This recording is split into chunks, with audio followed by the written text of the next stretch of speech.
അസ്സലാമു അലൈക്കും. അങ്ങനെ ഇന്ന് നോമ്പ് 11 ആയല്ലേ. അപ്പോൾ ഇന്ന് നോമ്പ് തുറക്കാനുള്ള തയ്യാറെടുപ്പുകൾ കണ്ടാലോ. അങ്ങനെ ആദ്യം തന്നെ ഞാൻ മുട്ടകളെല്ലാം എണ്ണി തട്ടപ്പെടുത്തിയിട്ട് വേകാൻ വേണ്ടിയിട്ട് വെച്ചിട്ടാ.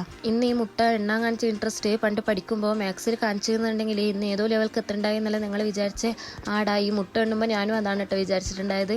പക്ഷെ കഴിഞ്ഞ കാര്യങ്ങൾ കണക്കൂട്ടിയിട്ട് കാര്യമില്ലല്ലോ. അപ്പോൾ ഇനി വരാൻ പോണ കാര്യങ്ങൾ കണക്കൂട്ടിയിട്ട് തലമുണ്ടാക്കാട്ടാ. അപ്പോൾ അതെല്ലാം അവിടെ ഇരിക്കട്ടെ. ഇനി എണ്ണക്കടി ആക്കണേൻ്റെ ഭാഗത്തേക്ക് വരാം. അപ്പോൾ ഉമ്മ ഇതാ മുട്ട ബന്ധു വന്നപ്പോൾ അത് നടുക്കസ്നാക്കിയിട്ട് മുറിച്ച് വെച്ചിട്ടാ.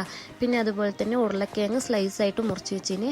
ഉരുളക്കിഴങ്ങ് ബജ്ജി അതുപോലെ മുട്ട ബജ്ജി ഉണ്ടാക്കാമെന്ന് വിചാരിച്ചിട്ട് പിന്നെ അതിന് ശേഷം പത്തലിനുള്ള മാവ് കുഴച്ച് വെച്ചിട്ടാ. അതെല്ലാം കുഴച്ച് ഒരു മൂലക്ക് വെച്ചിട്ട് പിന്നെ അതിന് ശേഷം ഉമ്മ എണ്ണ ചൂടാൻ വേണ്ടിയിട്ട് വെച്ചിട്ടുണ്ടായിട്ടാ. പിന്നെ മുട്ട മാവിൽ മുക്കിയിട്ട് ഉമ്മ എണ്ണയൊക്കെ ഇട്ടിട്ട് പൊരിച്ചെടുക്കുകയാണ് കേട്ടാ.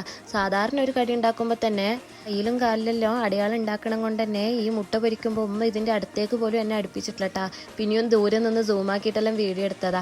ഇത് പൊട്ടിത്തെറിക്കുന്ന പേടി കൊണ്ട് തന്നെ ഉമ്മ ഇതിൻ്റെ അടുത്തേക്ക് പോലും വന്നു പോകരുതെന്ന് പറഞ്ഞിട്ടുണ്ടായിന്. അപ്പം പിന്നെ ഞാൻ അയൽവക്കത്ത് കൂടെ തന്നെ പോയിട്ടില്ല കേട്ടോ. ഞാൻ അതിന് ശേഷം ഉമ്മ മുട്ടെല്ലാം പൊരിച്ചിട്ട് അതിലേക്ക് ഒരു ചട്നി ഉണ്ടാക്കിയിട്ടുണ്ടായിന് കേട്ടാ. പക്ഷെ ആ ചട്നീൻ്റെ വീഡിയോ എടുക്കാൻ ഞാൻ മറന്നുപോയടാ. ആ ചട്നി ഈ മുട്ട ബജ്ജിക്ക് കൂട്ടി തിന്നാൻ തന്നെ നല്ല ടേസ്റ്റ് ഉണ്ടായിന് കേട്ടാ.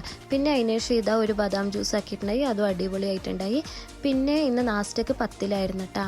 അപ്പോൾ ആ പത്തിലും ഇന്നലത്തെ ഇറച്ചിക്കറീൻ്റെ ബാക്കിയും ഉണ്ടായിട്ടാ.